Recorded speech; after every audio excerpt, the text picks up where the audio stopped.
Hello students, आज हम class 12 का लेक्चर नंबर 10 जिसमें हम लोग गुरु बीजाणु जनन अर्थात मेगास्पोरोजेनेसिस एंड गुरु युग्मक जनन मेगागैमेटोजेनेसिस ये क्वेश्चन यहां से आते जाते रहते हैं।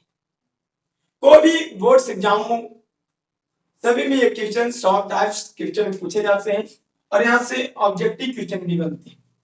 तो देखते हैं बिना लेट किए हुए झटाझट फटाफट करते हैं। जितना जल्दी हो उतना ज्यादा फायदा होगा। तो बाबू लोग चलते हैं। लिखा था क्या कि गुरु बीजाणु जनन है क्या? मेगास्पोरोजेनेसिस। इसके पिछले लेक्चर में हम और बीजांड के बारे में बता चुके हैं, वो वीडियो जाकर देखिए ताकि आपको समझने में कोई दिक्कत ना हो। तो बावरी मेगा गुरु बीजाणु जनन अर्थात मेगास्पोरोजेनेसिस लिखा हुआ है क्या कि जब गुरु बीजाणु मातृ कोशिका में बावरी क्या गुरु बीजाणु मातृ कोशिका को इंग्लिश में कहते हैं मेगास्पोरोजेनेसिस। मेगास्पोर मदर सेल में जब क्या होता है लोग अर्धसूत्री विभाजन होता है। अर्धसूत्री विभाजन कौन सा विभाजन होता है? अर्धसूत्री विभाजन होता है अर्थात मियोसिस। मियोसिस होता है तो 4 गुरु बीजाणु का निर्माण होता है। कितने गुरु बीजाणुओं का निर्माण होता है? 4 गुरु बीजाणु का फॉर्मेशन होता है, जिसमें बावरी 3 जिसमें से 3 गुरु बीजाणु मेगास्पोर बावलो क्या हो जाते हैं? नष्ट हो जाते हैं, डिजेनरेट हो जाते हैं, मतलब मृत्यु हो जाते हैं, अपने आप खत्म हो जाते हैं। और एक मेगास्पोर बावलो बचता है या बच जाता है। 4 को बना, 4 को में से 3 को खत्म और 1 को बचता है। जो क्या होते हैं बावलो? कार्यशील होती हैं। जो क्या होते हैं? कार्यशील होते हैं।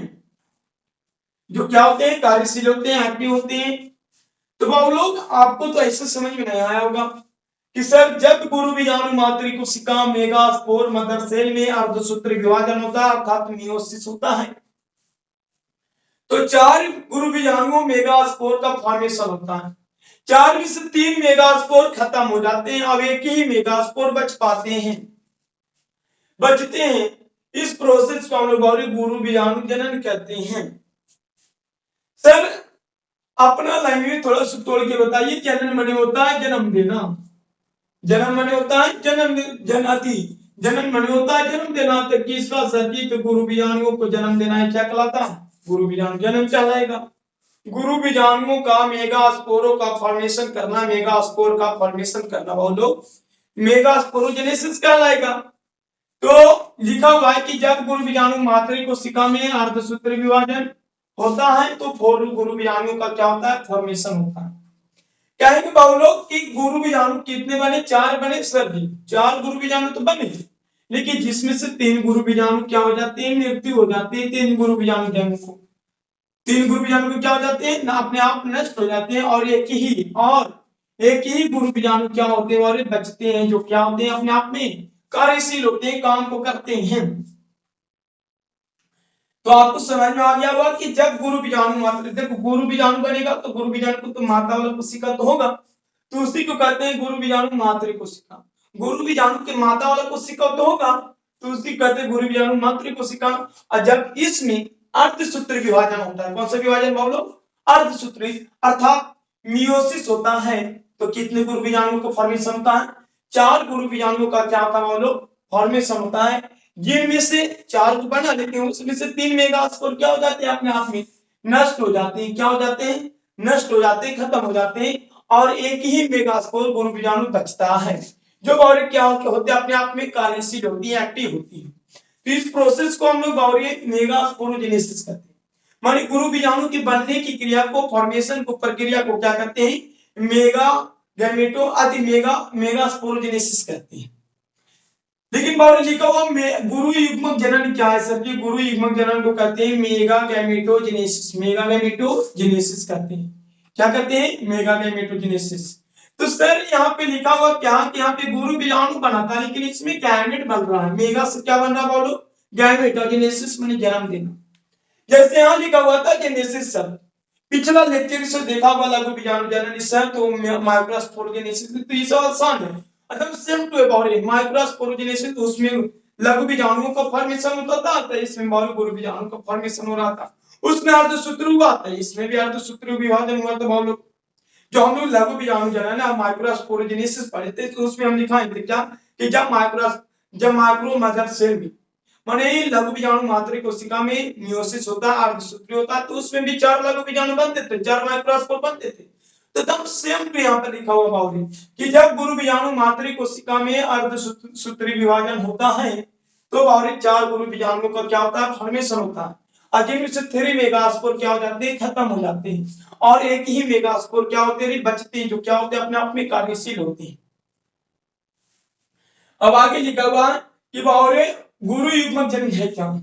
तो सर जो कार्यशील गुरु बीजाणु है ना बाउलू, गुरु बीजाणु तो बना 4 बना, जिसमें 3 को खत्म है, वही बच पाया।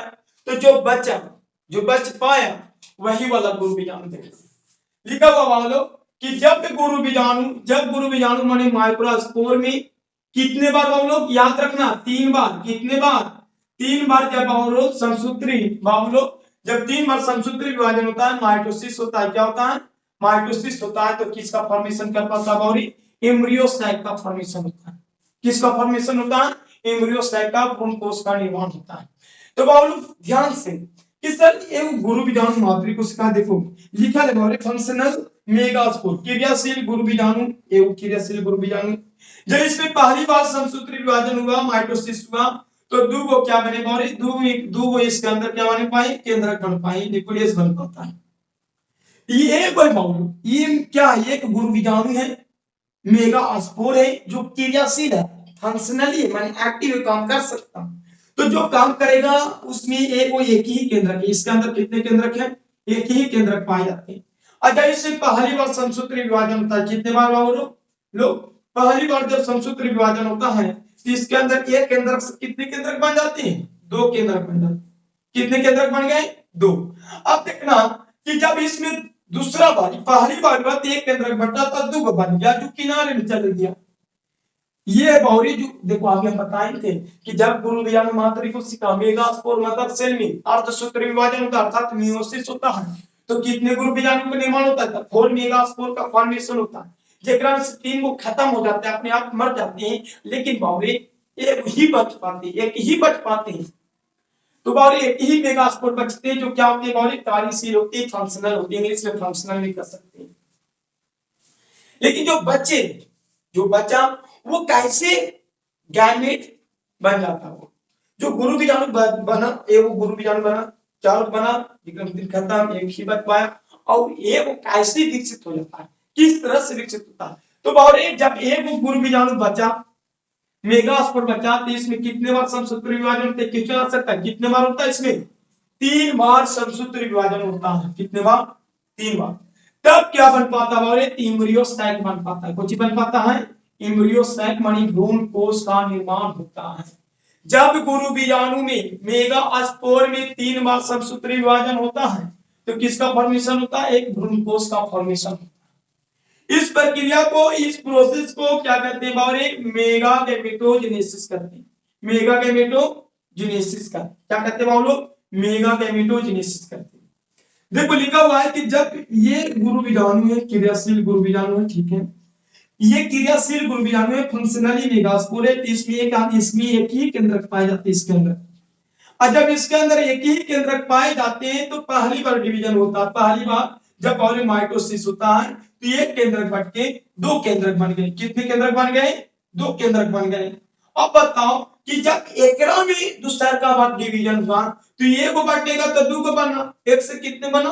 2, और एकरा से 2। तो देखो पहली बार डिवीजन हुआ, जब पहला बार इसमें समसूत्री विभाजन हुआ, तो 2 गुरु बीजाणु बने। कितने गुरु बीजाणु के अंदर कितने केंद्रक बन गए? देखो जब एक केंद्रक के अंदर डिवीजन हुआ समसूत्री, तो 2 को बना। अरे बताओ बीच में काटे थे वो ऑटी में चल गया, इधर आ गया, यहाँ पे आ गया। अब जब दूसरा की बार होगा, तो देखना एक रंग हुआ, 3 को बना, ये दोनों बना कि नहीं? और इसमें जब होगा तो ये दोनों बन गया। एकरा से दूगो और एकरा से दूगो तो 4 गो हुआ दूसरा का डिवीजन में। जब पहला बार डिवीजन हुआ तो 2 केंद्रक बना, जब दूसरा का बार हुआ तो 4 गो बना, 2 गो ऊपर 2 गो नीचे। आप देखना तीसरा बार होगा तो और बताओ कि जब तीसरा बार डिवीजन होगा तो ये बांटेगा कि नहीं? ती बांटेगा तो 2 गो बनेगा, और जब ये बांटेगा तो और 2 गो बनेगा, तो 4 गो ऊपर बन गया। 4 गो बना कि नहीं? देखो जब एक में ये बांटेगा तो 2 गो बना, ये दोनों, ये बांटेगा तो ये दोनों बन गया, ठीक है, तो 4 गो, ये दोनों से 4 गो बन गया। अब नीचे है तो एकरो से 2 गो बनेगा, एको में होगा तब फिर एका होगा तो एकरो में 2 गो। तो सर जी जब होता है ऐसे 4 गो बनता है, 4 गो ऊपर 4 गो नीचे बनता है, तो एकरा में से 3 गो, एकरा में से 3 गो बावरे जो 3 गो केंद्रक है वो एगो ग्रुप बना लिया। कोची बना लिया? एक ग्रुप बना लिया जिसको नाम है एंटीपोडल सेल। कौन सा सेल? हिंदी में बोला जाए तो प्रतिमुखी कोशिकाएं, प्रतिमुखी कोशिकाएं कहा जाता है।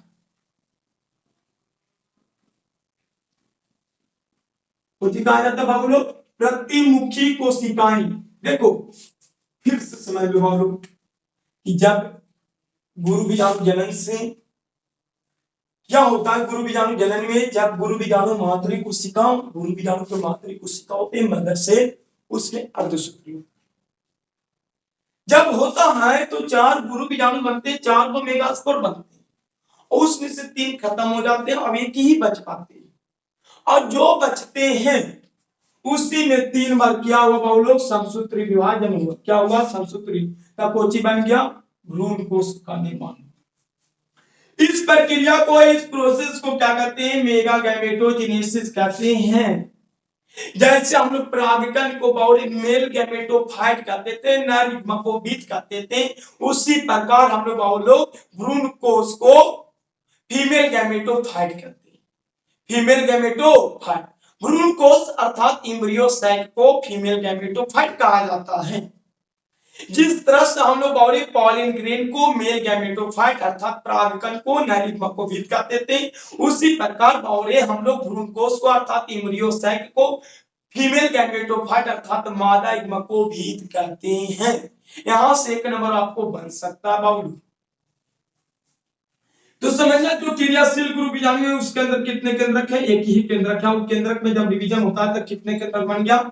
2 केंद्रक बन गया, वो भी दोनों किनारा में चल गया अपन अपन। और जब दूसरा का बार होता है तो ये वाली 2 गो, ये वाली बटा तो 2 गो ऊपर बना, ये वाली बटा तो 2 गो नीचे बना, और 2 गो से आपका क्या बनेगा? 4, 1 से 2, 2 से 4, 4 से 8 बन गया, 4 गो ऊपर 4 गो नीचे। तो 4 गो में से 3 गो जो केंद्रक है जो ऊपर चल जाते हैं, एक ग्रुप बना लेता है, और जो 4 गो नीचे है वो 4 गो नीचे ग्रुप बना लेता है, और जो एका गो बच्चा, जो एका गो किनारे में बच्चा, ये बच्चा जो बाउरी आ जाता है बीच में, क्या आता है? ये फोन करता है भाई लोग 4 गो ऊपर भी है 4 गो नीचे, तो 4 गो में से 3 गो कोची बना लेता है, ग्रुप बना लेता है, और 3 गो नीचे ग्रुप बना लेता है। तो जो ऊपर ग्रुप बना है उसे एंटीपोडल सेल कहते हैं, प्रतिमुखी कोशिकाएं कहते हैं।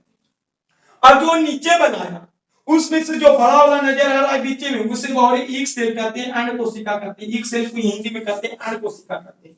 बड़ा वाला को क्या कहते हैं? बीच वाला को क्या कहते हैं हम लोग? जो ये बीच वाला है उस एक सेल कहते हैं अंड कोशिका कहते हैं। जबकि जो 2 गो किनारे में है हम लोग, ये जो 2 गो किनारे में है उससे हम लोग सहायक कोशिका कहते हैं। कौन कोशिका कहते हैं? सहायक। बीच वाला को अंड कोशिका, किनारे वाला को सहायक कोशिका कहते हैं, और ऊपरी वाला को एंटीपोडल सेल कहा जाता है। कौन सा सेल कहा जाता है? एंटीपोडल सेल कहते हैं। तो बाउरी ऊपरी वाला तीनों कोशिका लगभग तीनों केंद्रक सेम होती है, इसलिए तीनों के नाम का क्या धर दिया गया? प्रतिमुखी कोशिकाएं अर्थात एंटीपोडल सेल। और देखो 4 को बना था, देखो 2 केंद्रक से 4 केंद्रक बना तो 3 गो ग्रुप बना लिया, तीनों का हम लोग प्रतिमुखी कोशिकाएं कर रहे हैं। और नीचे भी 4 को बना था, 4 में से जो बड़का है उसे एक सेल कहते हैं अंड कोशिका, और जो किनारे में उसे सहायक कोशिका कहते हैं। और ये जो एका गो बचा तो एका गो बच गया तो बीच में आगे उसे द्वितीयक केंद्र कहते हैं। कौन सा केंद्र कहते हैं? द्वितीयक केंद्र। द्वितीयक केंद्र के कहते हैं या ध्रुवीय केंद्र कहते हैं। किताब में आपको कोई भी लिखल मिल सकता है।